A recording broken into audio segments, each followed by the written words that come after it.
বিমোহিত করে যে আমাদের হুমায়ুন কবির সুমন ভাই, আমরা এখন আহ্বান করবো জনাব হুমায়ুন কবির সুমন ভাই আমাদের উদ্দেশ্যে করবো। জনাব হুমায়ুন কবির সুমন, সাংগঠনিক সম্পাদক কেশবপুর উপজেলা জাতীয়তাবাদী বিভাগ। বিসমিল্লাহির রহমানির রহিম।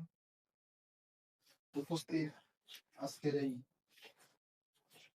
মহাটি অনুষ্ঠানের সভাপতি আবু হাসান সহ আমার সামনে রাষ্ট্র গঠনের পিছন থেকে ভূমিকা রাখা কারিগর, একটি আধুনিক কল্যাণমূলক রাষ্ট্র এবং সচেতন জনগোষ্ঠী গড়ে তোলার অন্যতম কারিগর শিক্ষক নেতৃবৃন্দ, শিক্ষক মহোদয়, সবাইকে আমার গ্রামীণ সংগঠন বাংলাদেশ জাতীয়তাবাদী দলের পক্ষ থেকে পৃথিবীর মুখে সদ্যোক্তা রক্ত জবার শুভেচ্ছা। প্রিয় শ্রদ্ধাভাজন সমাবেশ, পরিস্থিতি প্রাকৃতিক ভাবে আমাদের অনুকূলে না, হয়তো আপনারা খুবই ব্যতিব্যস্ত। যদি আমাকে 2-10 মিনিট সময় দেন তাহলে কথা বলবো, না হলে শুভেচ্ছা দিয়ে শেষ করবো। আসলে আমরা যখন আমাদের মুখ দিয়ে বলার চেষ্টা করি, সাধারণ জনগণ সেটাকে বিএনপির মুখের কথা হিসেবে গ্রহণ করে। কথাটা সত্য হলেও মনে করে ওরা বিএনপি করে বলে এই কথাগুলো বলতেছে। তাদের সত্য মিথ্যা আপনাদের মুখ দিয়ে যদি যায় সমাজের প্রতিটি রন্ধে রন্ধে, ছাত্রদের কাছে আগামীতে যারা দেশ পরিচালনা করবেন, আগামীতে যারা বড় বড় প্রতিষ্ঠানে বসবেন, তাদের কাছে যদি আপনাদের মুখ দিয়ে সঠিক ইতিহাসটা যায়, তাহলে দেশ কল্যাণমূলক রাষ্ট্র পরিচালিত হবে বলে আমি ব্যক্তিগতভাবে বিশ্বাস করি। আমরা বিগত 1 বছর আগে অসংখ্য দাদা প্রাণের বিনিময়ে এই অসংখ্য ছাত্রদের তাজা বুকের রক্ত ঢেলে দিয়ে আমরা নতুন স্বাধীনতা পেয়েছি। এরকম স্বাধীনতা আমরা বারবার পেয়েছি, 90-তে পেয়েছি, 71-এ পেয়েছি, 47-এ পেয়েছি, কিন্তু বারবার এই স্বাধীনতা ভুলণ্ঠিত হয়েছে। কেন বারবার আমাদের এই তাজা রক্ত ঢেলে দিতে হচ্ছে এবং সেই রক্ত বৃথা যাচ্ছে?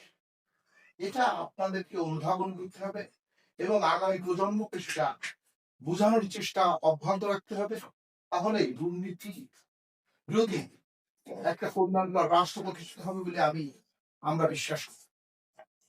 প্রিয় সমাবেশ, আপনারা জানেন 47 সালে আমরা ধর্মের ভিত্তিতে স্বাধীন হয়েছি। 22 বছর পার না হতে হতে মুসলমান আমরা ভাই ভাই সেটা আমরা ভুলে গেছি। আমরা মনে করছিলাম আমরা মুসলমান যে প্রান্তিকে আমরা ভাই ভাই আমরা একত্রিত থাকতে পারি, কিন্তু ভৌগোলিক সীমারেখা আমরা তখন চিন্তা করি নাই। সে চিন্তা না করে 200 বছরের পরাধীনতা গ্লানি আমরা 47 সালেও মুছতে পারবে। 15ই আগস্ট পাকিস্তান স্বাধীনতা দিবস পালন করে, মহা ধুমধামের সহিত আনন্দের সহিত উদযাপন করে। 14ই আগস্ট ইন্ডিয়া পালন করে, কিন্তু আমরা আমাদের স্বাধীনতা পাইনি। আবারও আরো 20-22 বছর আমাদের নির্যাতিত হতে দেখছে। 71 সালে এই কৃষক, শ্রমিক, ছাত্র, শিক্ষকের তাজা রক্তের বিনিময়ে আমরা স্বাধীনতা পেয়েছি। তারপরেও সেই স্বাধীনতা আমরা ধরে রাখি না। তাহলে 24 সালে আমাদের আবারও কেন প্রাণ দিতে হলো?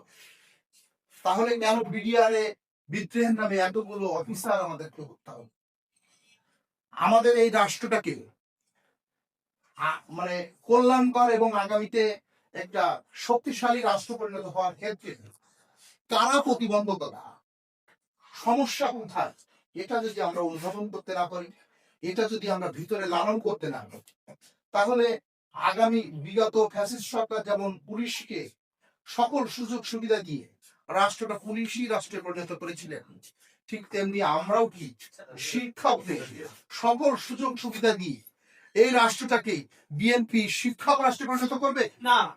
কাজেই ব্যক্তিগত সুযোগ সুবিধার থেকে রাষ্ট্র যদি আপনারা কল্যাণকর করতে পারেন, একটা দুর্নীতি বিরোধী সত্যিকার দেশপ্রেমিক জনগোষ্ঠী গড়ে তুলতে পারে। সেই জনগোষ্ঠী গড়ে তুলতে গেলে আমাদেরকে রাজনীতি এবং রাজনৈতিক ইতিহাস বুঝতে হবে। আপনারা যদি মনে করেন আমরা যারা রাজনীতি করে না তারা রাজনীতি বুঝবে না, তাহলে আমেরিকায় ডলারের দাম বাড়লে আমাদের এখানে পণ্যের মূল্য কেন বাড়বে?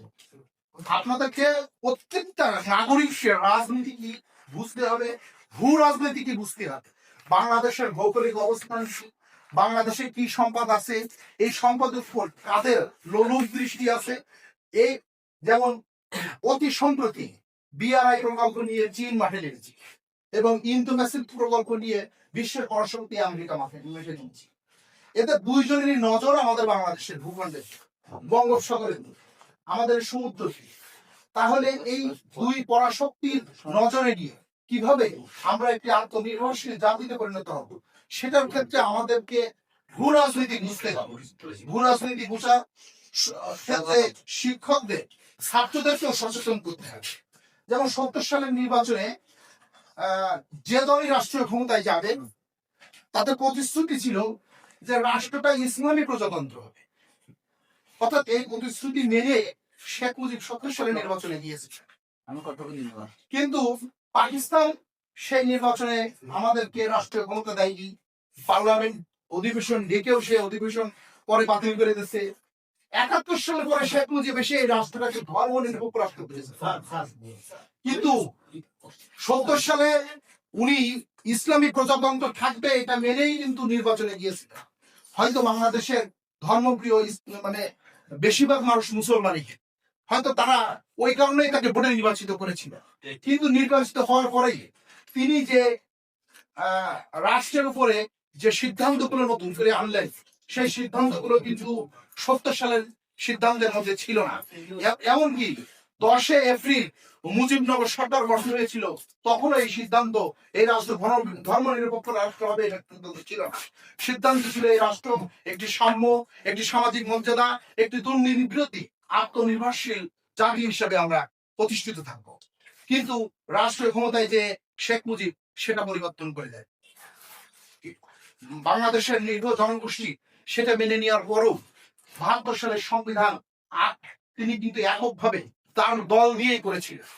এরপর সর্বপ্রথম ৭৫-এ তিনি সংবিধান কাটাছেঁড়া করেছেন। সংবিধান কাটাছেঁড়া করে পৃথিবীতে মহাপাপ আত্মহত্যা, সে আত্মহত্যা করেছিলেন। তিনি তার দলকে জলাঞ্জলি দিয়ে সেই দলকে হত্যা করে বাকশাল গঠন করেছিলেন।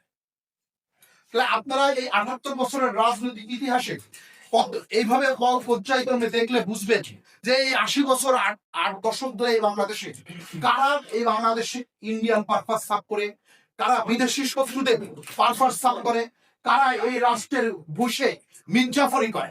দেখেন ১৭৫৭ সালের ২৩শে জুন আমরা পরাজিত হয়েছিলাম ইস্ট ইন্ডিয়া কোম্পানির কাছে একটা মির্জাফরের কাজ। ঠিক ১৯৫৪ সালের সেই ২৩শে জুন আওয়ামী লীগের একই তারিখ, সেই মির্জাফরি ডেট, সেই মির্জাফরি দিনের জন্ম, এই অভিশপ্ত দিনে এই আওয়ামী লীগের জন্ম।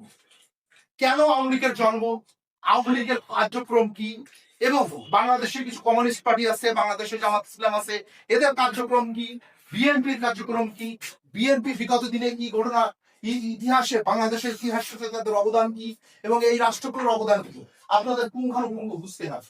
৭৫ সালে শেখ মুজিব যখন বাকশাল গঠন করে এই শেখ হাসিনার মতো সমস্ত দরজা বন্ধ করে দিয়েছিলেন, তখন বাংলাদেশের সাধারণ জনগণ এবং সিপাহী জনতা সেই জিয়াউর রহমানকে আবারও বন্দিদশ থেকে মুক্তি করে এদেশকে বাকশাল মুক্ত সকল রাজনৈতিক দল গঠন করার সুযোগ করে দিয়েছিলেন। ১৯৭১ সালে ঠিক শেখ হাসিনার মতো ২৫শে মার্চ শেখ মুজিব যখন পলায় গিয়েছিলেন, শেখ মুজিব কিন্তু গ্রেপ্তার হয়নি। পৃথিবীর কোথাও গ্রেপ্তারের ছবি নাই। বলতে পারেন তখন তো মোবাইল ক্যামেরা ছিল না, হ্যাঁ ছিল, স্যাটেলাইট ছিল। স্যাটেলাইটের মাধ্যমে আপনারা যত কথা বলেছেন, যত ছবি তুলেছেন আপনারা আজ পাবেন। প্রযুক্তির যুগে শেখ মুজিবুর রহমান স্যাটেলাইট আবিষ্কার করেছেন শেখ হাসিনা, কিন্তু সেদিনে শেখ মুজিবকে গ্রেপ্তার করে নিয়ে যাচ্ছে এরা কোনো ছবি নাই। ২৫ তারিখ ঠিক শেখ হাসিনার মতো শেখ মুজিব পাকিস্তান সেনাবাহিনীর কাছে আত্মসমর্পণ করে বলা গেছে। তখন জিয়াউর রহমানের নেতৃত্বে এই দেশের জনগণ লড়াই করেছিলেন এবং একটা স্বাধীন রাষ্ট্র গঠন করেছিলেন। কিন্তু সেই স্বাধীন রাষ্ট্রে কিন্তু নির্বাচন ছাড়াই শেখ মুজিব বসে গেছেন এবং বসে সে তার প্রথম ফ্যাসিস্ট ঘোষণা দেন যে সবাই বাঙালি হিসেবে বসবাস। তখনই বাংলাদেশে প্রথম আমাদের এই নতুন রাষ্ট্রে বিভাজন সৃষ্টি হয়। কারণ কেউ সাঁওতাল, কেউ মারমা, কেউ উপজাতি, কেউ বাঙালি, কেউ, সবাই তো বাঙালি না।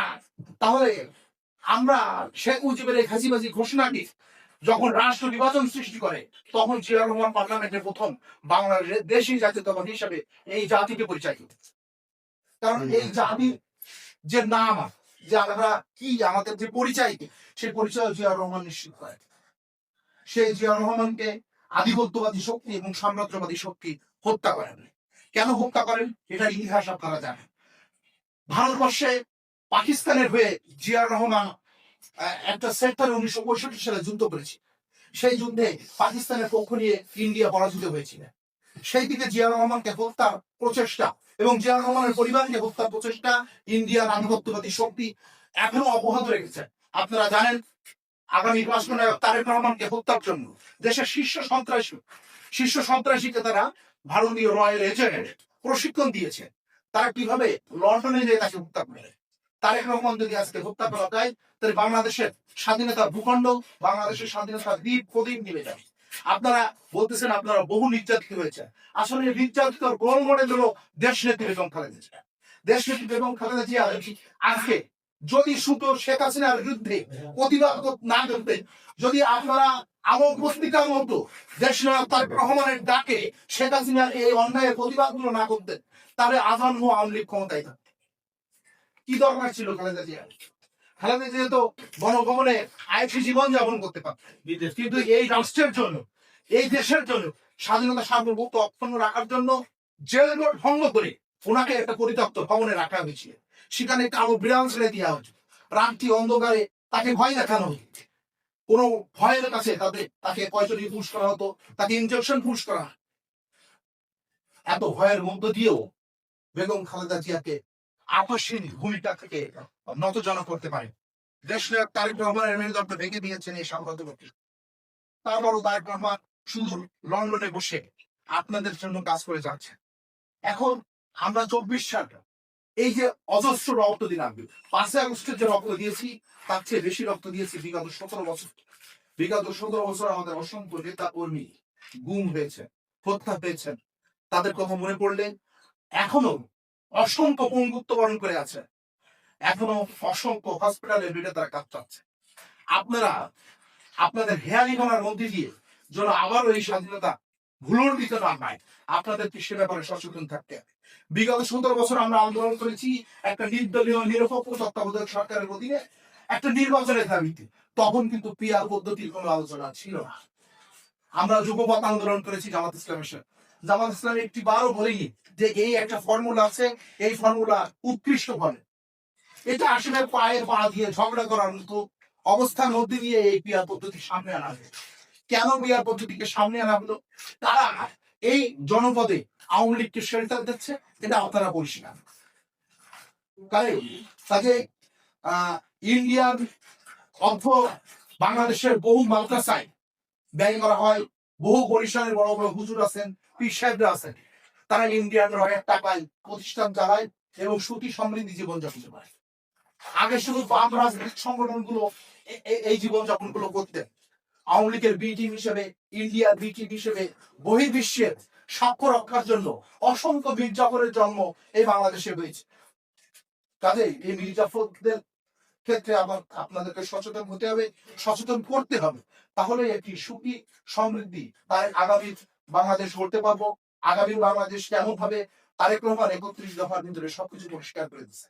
31 দফার মতো কৃষকদের জন্য কি করা দরকার, শিক্ষকদের জন্য কি করা দরকার, নারী মহিলাদের জন্য কি করা দরকার, সবকিছু তিনি স্পষ্ট করেছেন। 31 দফা আপনারা পড়বেন এবং জনগণকে এটা পড়াবেন, এটা মর্ম বোঝাবেন, সচেতন করবেন। একটি স্বাধীন সার্বভৌম রাষ্ট্র বিনির্মাণ বিএনপি একমাত্র শক্তি, বিএনপি একমাত্র রাজনৈতিক দল। এটা আপনাদের উপলব্ধি করতে হবে এবং মানুষকে বুঝাইতে হবে। কেশবপুরে আমরা সারা বাংলাদেশে 300 সিট, তারই আলোয় কেশবপুরের জন্য বিএনপি এমপি নির্বাচন করতে পারি। এখানে এমপি পাওয়ার মধ্যে দিয়ে যেন আমরা রাষ্ট্রীয় ক্ষমতায় যেতে পারি। হ্যাঁ, সেই প্রত্যাশায় আপনারা কাজ করবেন। তাহলেই আপনাদেরও চাহিদা পূরণ হবে, আপনাদেরও দাবি পূরণ হবে এবং একটি সুখী সমৃদ্ধি আত্মনির্ভরশীল জাতি গঠন হবে। এই আশা, এই প্রত্যাশা, এই উচ্ছ্বাসে শেষ করছি। আল্লাহ হাফেজ। বাংলাদেশ জিন্দাবাদ। শহীদ প্রেসিডেন্ট জিয়া রহমান অমর হোক। দেশ নেত্রী বেগম খালেদা জিয়া দ্রুতজীবী হোক। তারেক রহমান বীরের বেশে আর বাংলাদেশে দক্ষিণবঙ্গের সাংগঠনিক অনেক